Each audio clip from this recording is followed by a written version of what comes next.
Books, books. I like books. I'm gonna read them all.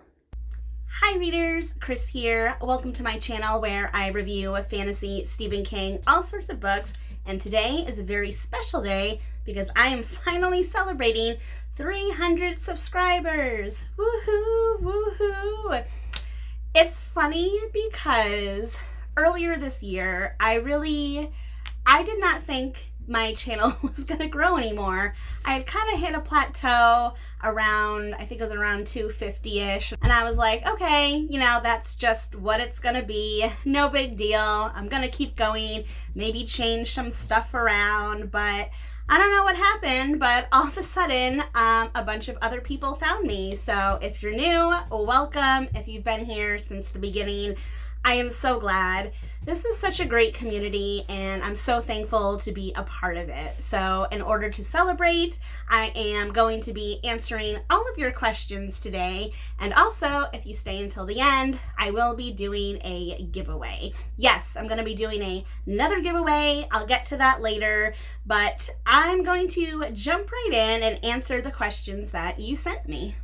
Before I jump into the Q&A, I do just want to say a special thank you to David over at David's Book Reviews. He recently sent me a whole package. I had won a giveaway of his. I forget when it was. I had only asked for one book, but he actually sent me three different books.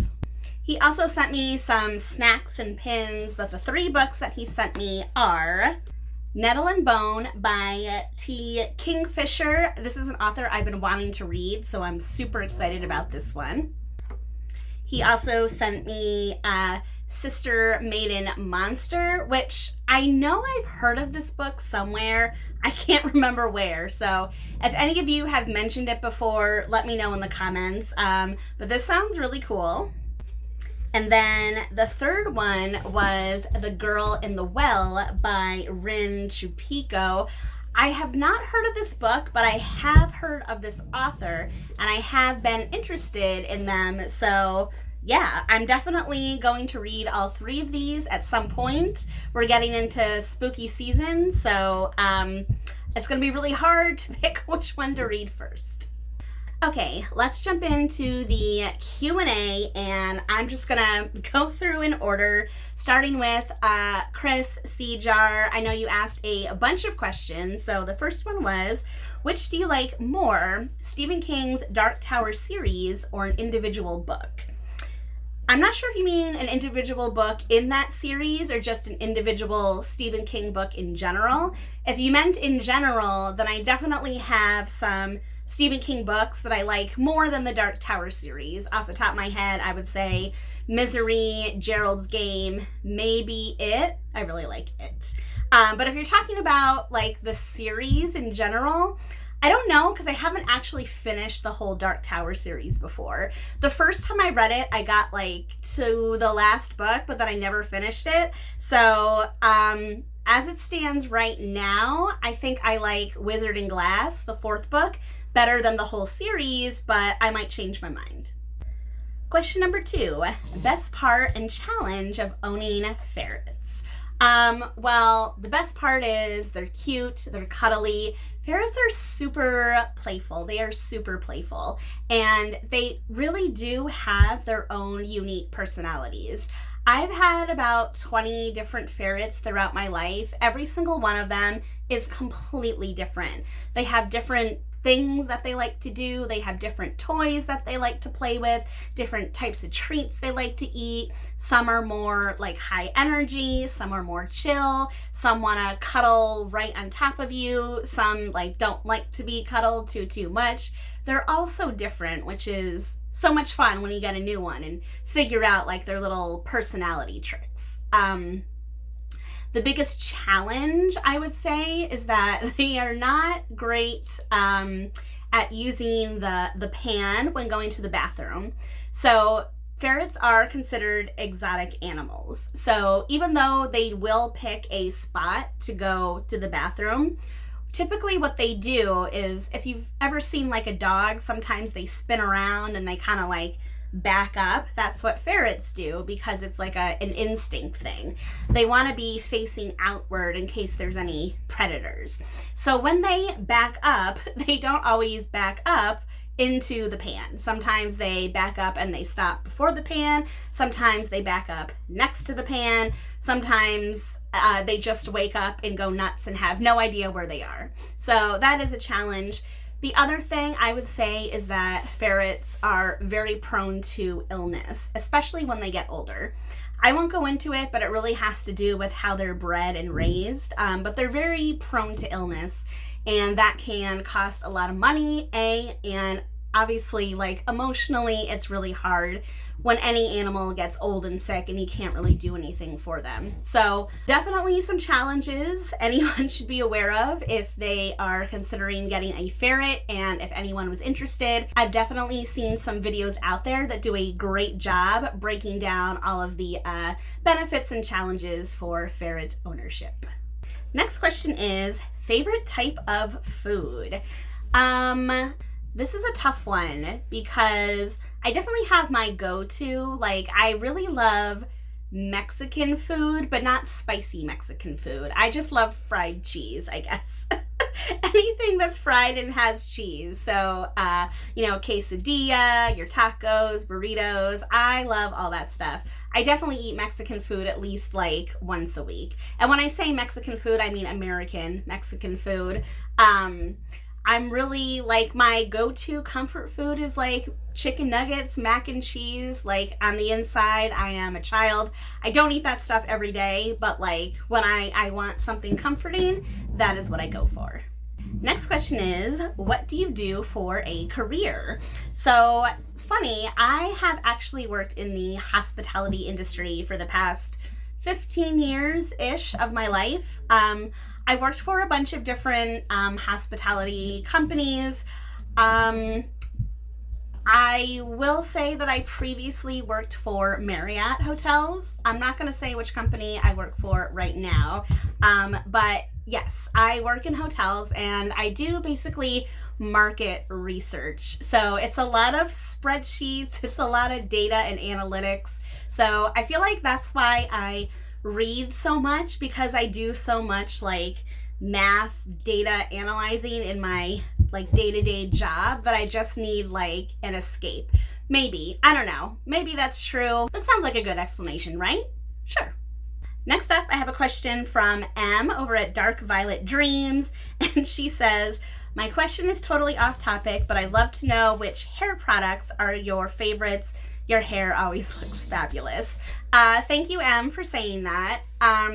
It's funny, story time. So when I was younger, I had no idea like what to do with my hair. I wore my hair up in a bun for like at least 4 to 5 years when I was in middle school. Because whenever I tried to wear it down, it was so poofy and frizzy that I actually used to get made fun of. I used to get made fun of in middle school. And obviously at that age, you know, having someone make fun of your hair, something that you can't really change or control, is very, you know, it's not great. So I just wore my hair up because I didn't know what to do with it. I don't remember exactly when it changed, but at some point later in high school, I discovered hairspray first, and then I also discovered hair gel. So that is what I use. I use a little bit of gel, a little bit of spray, and that helps give it its curl. So my current go-to is Biolage. I use the Biolage hair gel, and then for hairspray, I usually just buy whatever is on sale. I think right now I'm using the Tresemme. So I just use kind of cheap hairspray because I just kind of spritz it so that it gives it its, you know, it holds on to the curl. But that's about it. Otherwise, it's all natural. My mother also had super curly hair, so it took me a long time to actually like my hair, but I'm happy to say that now that I'm 40 years old, I can finally admit that I love my hair. Next question is from Reading with Tatiana, If you didn't have ferrets, what would be another pet you would have multiples of? This one's easy. It would probably be cats. I had cats when I was younger, and then obviously we have Lola now, and yeah, if we didn't have ferrets, I think we'd have more cats. Next question is from Dave and Olive over at Book Blather. 3 all-time favorite books. Ooh, that's a really tough question. Okay, I'm not going to think about this too much, so I'm just going to say the 3 that come to the top of my head. So I'm going to say Misery, Stephen King, Prisoner of Azkaban, the 3rd Harry Potter book, and Pillars of the Wind, which I believe is the 4th book in the Sword of Truth series. Yeah, I'm sure if you asked me like 10 minutes from now, I could name 3 different ones, but those are the first 3 I could think of. Next question is from Jin Park. Which do you prefer, paperback or hardcover? So actually, I really do actually prefer hardcovers. I feel like there's just something really satisfying about holding a hardcovered book in your hands. And I am one of those readers who's like, tries to be super careful with their books. Like, I hate breaking spines. I hate all that stuff. And that's much harder to do with a hardcover. So it's easier to keep the book in like pristine condition. I also like the way they look on the shelf, you know, if you line them up. But obviously, like, hardcovers are harder to travel with. So there are disadvantages. But in general, yeah, I like hardcovers better. Next question is from Caitlin over at Bandy's Books. What is it about Stephen King that you enjoy so much? And what are your top 3 favorite fantasy series? So let me start with Stephen King. Because it is interesting that I read so much fantasy, but I love Stephen King so much. So my Stephen King journey really started in high school. The first Stephen King book I read was Insomnia. And at the time, I was just so impressed with like his writing style and the way that he dives into these characters so deeply. Like, most of his books usually have like kind of one main character, and you just get to know that character so well. You get to know them so well that you just kind of become invested in their story. Like, you get to know their hopes and dreams. You get to know how they were raised, where they come from, how they live. Like, you just get to know his characters in such an intimate way. And I am a huge character person. I can forgive a book if it has a bad plot, if it has bad world building, as long as it has great characters. And that is just something that Stephen King has mastered. Now, sometimes he does go too far, but in general, I would say his character work is the number one thing that I appreciate about Stephen King. I will also just mention, besides the character stuff, I think he does a really good job, like, finding the horror in everyday life. As much as he has books that are about supernatural creatures and, you know, demons and all this scary stuff, he also writes a lot of books that are just about life and just about people and just about, like, the horrors of living. All of us have experienced horrible things in our life, or will experience horrible things, whatever it is. And I just feel like he does such a good job exploring those things that it's just super fascinating. And I think anyone can connect with that. All right, top 3 favorite fantasy series. So I know I've talked about this before from adult and a YA perspective. So I will just say Gushiel's Dart, the Sword of Truth series, and Harry Potter. Those are my 3 favorites if I'm combining adult and YA. All right, next up, a question from Shadyside Library. What's your favorite adult horror book, and what's your favorite YA horror book? So for adult horror book, it's definitely Misery. It's definitely Misery by Stephen King. And then for YA, I actually don't think I've read a lot of YA horror. Yeah, I don't think I've actually read a lot of YA horror. I used to when I was younger, like all the Goosebumps books, R.L. Stine. And I know that R.L. Stine has me to come back, and I would love to like revisit some of those books, but I haven't in recent years. So I I guess the only one I've read recently that I liked was the Cirque du Freak books. I only read the first one, but I did enjoy it, so I guess that'll be my answer for now. Next up is a question from Read by Fred. Non-bookish question. What is your go-to fall weather beverage? Ooh, fall weather beverage. I am not one of those pumpkin people. I'm not obsessed with pumpkin spice. If you were going to ask me my favorite winter beverage, I would say a peppermint mocha cappuccino from Starbucks. But for fall, I don't know if it really counts as a fall beverage, but I guess a matcha latte or a matcha cappuccino. More latte than cappuccino because I like more milk than foam. I don't really drink them in the summer because they're usually warm, so yeah, I'll say a matcha latte is my go-to fall beverage of choice. Next up, I have a question from Adam from Art of R. Have you watched that movie, The Beastmaster? No, I have not. I asked this because when I was a kid, I had no idea what a ferret was until I watched that movie. Ooh, if there's a ferret in that movie, I'm definitely going to have to look it up. So if you were the Beastmaster, what 3 animals would you choose to be your companions?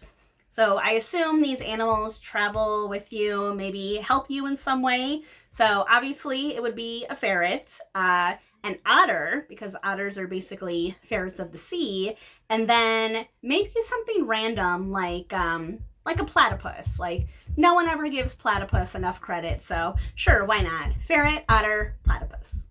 Next question is from Edie Lewis. If you haven't answered this before, what got you started on BookTube? So I think like a lot of people, I started on BookTube during the pandemic. So 2020, 2021, obviously being in the house all the time, not working, I was super bored, and I mean, I just love to read. And in my personal life, I actually don't have a ton of people that I talk to about my books. Like, no one in my family reads the same type of stuff that I do. I have one friend that usually has similar tastes than me, but not like my larger friend group. And I just thought to myself, like, there has to be other people out there that just enjoy reading and talking about books. So that's what led me to start my Instagram page, and then eventually led over to BookTube. When I saw that some other bookstagrammers also had YouTube pages, I was like, hey, I could do that. And that's how that started. Next up is a question from Marie. How do you determine your monthly TBR, and how long in advance do you plan? I would also be interested to know if you sometimes do mood reading. Great question. So I determine my monthly TBR basically by categories. I have, 6, 7 categories now, and I always read a book from that category. So those categories are a recommendation. So I take recommendations both on YouTube and on my Instagram page from people like yourself. So I always have a reader recommendation. I always have a Stephen King book because I'm on the journey to read everything he's ever written, an adult fantasy, a YA fantasy, a middle grade story, a rando, which means like just a random book from any genre that I'll pick up, and then I guess one of my book box books. So the Owl Crate books that I've been getting. I think I just added that category this year because I was tired of letting them pile up. So I decided it was finally time to read them. So what I'll do is I usually will write down, like I have a notebook where I write this down. I'll say, okay, these are the books that I want to read for these categories. Sometimes I'll swap things in and out. Sometimes maybe a new release comes out that I really want to read, so I might stick that in there. If I'm reading a series, I want to continue the series. So I do usually have my TBR planned out, I'd say 2 to 3 months in advance, but also it could change at any time. I typically am not a mood reader because I am such a planner. However, it has happened before once or twice, and I'll take this month as an example, where a book just caught my attention and I was like, I'm going to read this book. It doesn't really fit into any of my categories. I'm just going to read it anyway. And that's Killers of the Flower Moon, which is a nonfiction. You could say that's a rando book, but I already had a book picked out for that category and I just wanted to read it anyway. So I think that counts as mood reading. Next up, a few more questions from Chris from Tbr. Where would you like to travel next and why? Also, overpacker or exactly what you need. First, definitely an overpacker. Definitely an overpacker. I'm the person that packs like everything. My packing list, and because I do make a list, is usually like 500 pages long. But hey, I'm a great person to travel with because I always have whatever you need. And as far as where I'd like to travel next, I would say somewhere in Europe. I've never been to Europe before. There is a small chance, I might get to go to Europe before the end of the year. But I don't know if that's actually going to work out or not, but keep your fingers crossed for me. Next up, another question by Cjar. Do you enjoy the movies made from Stephen King's work? In general, I'm going to say no. To be fair, I have not seen a ton of them. But all of the old ones from like the 80s and stuff, I'm really not interested in. And I just feel like they're just never as good as the books. I mean, most movies are never as good as the books. But because, like I mentioned earlier, he does such a deep exploration of his characters, I don't feel like that comes through on screen. I will say I did enjoy the most recent It movies. Like, they're not perfect, but I think they're not terrible either. The original It miniseries actually gave me nightmares as a child, so I'll always have that memory. But in general, I'm going to say no, I typically don't like the movies based on his books. Oh, wait. Oh, my God. Okay. I totally forgot about Misery. How could I forget about Misery? I've only mentioned it 500 times in this video. Misery is a great movie. Kathy Bates is a national treasure. If you have not seen the Misery movie, that is the one you should watch. If you're going to watch any Stephen King movie, that one is amazing. Next question is from David over at David's Book Reviews. Why do you prefer having ferrets as pets? So this is a funny question. I did not choose to have ferrets as a pet.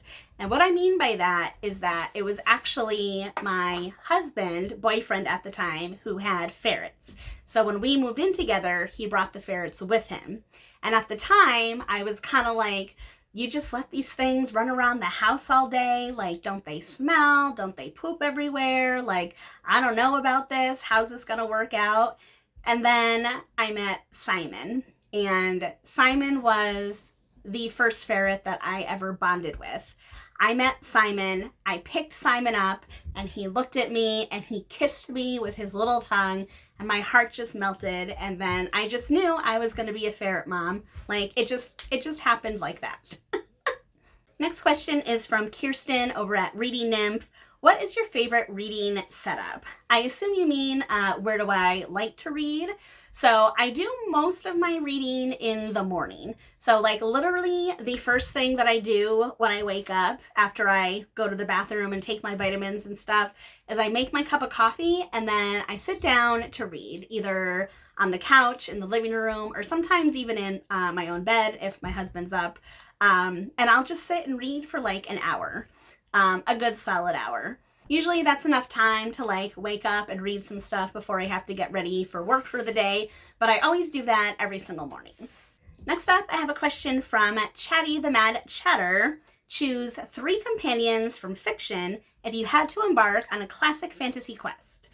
Which magical item would you choose to aid you and who are you up against? That's a fantastic question. 3 companions from fiction. So if it's fiction, it can't be fantasy. Is that right? Okay, so my 3 fiction companions would be Marcellus, the octopus from Remarkably Bright Creatures. I guess Jessie, the main character from Gerald's Game, because she's super resourceful and can get out of like super bad situations. And I guess Princess Samantha from the American Royals series, just because she seems like so much fun, and I think I'd enjoy hanging out with her. Okay, for magical object, I think I'd have to go with the Golden Compass from the Golden Compass, His Dark Materials. Hopefully someone in our group would know how to read it, know how to use it. And for who we're up against, let's say Cersei from Game of Thrones. I think she'd be a fun villain to take on. Okay, next question, also from Chatty the Mad Chatter. Booktube question. 3 booktube high moments and 3 booktube low moments. For high moments, I guess one would definitely be doing the booktube newbie tag.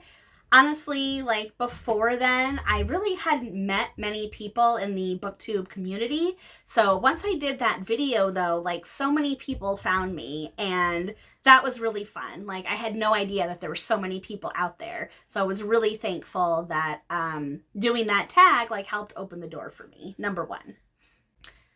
Number 2 is I did a video back in, I think it was December of 2021. Everyone at the time was doing these videos about like what to get readers for Christmas, like gifts to buy bookish people. And I decided to do a video about what not to get a book reader.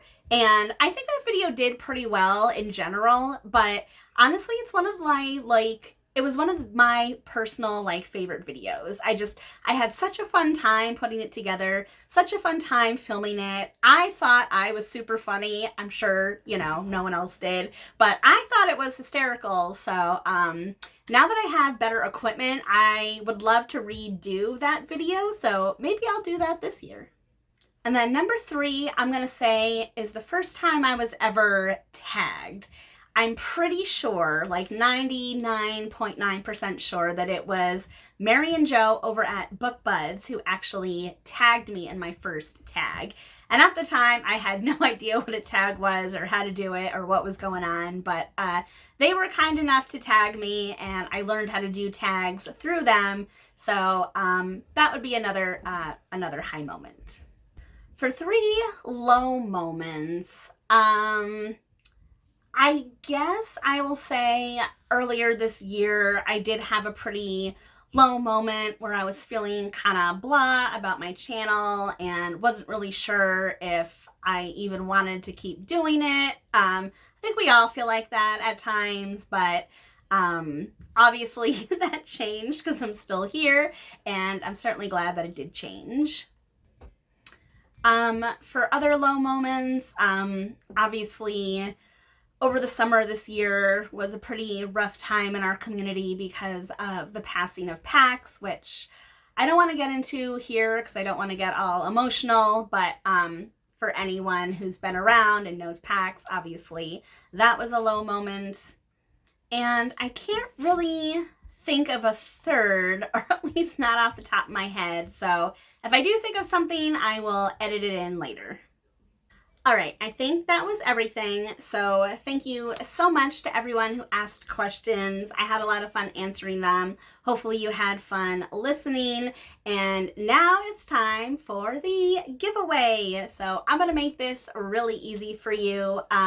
If you're subscribed to my channel, then like this video, leave a comment. It can be any comment. Like it could be, hey, I want to enter. It can be, hey, great video. Just any comment, doesn't matter what. And I will pick one winner from the comments to receive a free book of your choice. So as long as you have a service in your country that delivers books, whether it's Amazon or something else, yes, so this is open to US and international. I'll pick someone, a book of your choice, any book you want, up to $30, 30 USD in value, because that's pretty much the price of a new book these days.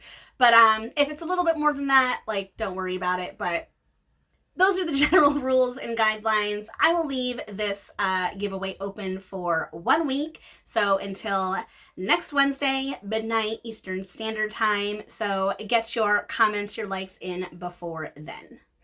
I didn't want to end this video without the ferrets, but I just went to look for them and they're sleeping and they're all curled up together and they look so cute. I don't want to disturb them, so they'll be in the next video, hopefully. So until then, comment, like, and as usual, there will be more bookish stuff coming your way soon. All right, everyone, happy reading.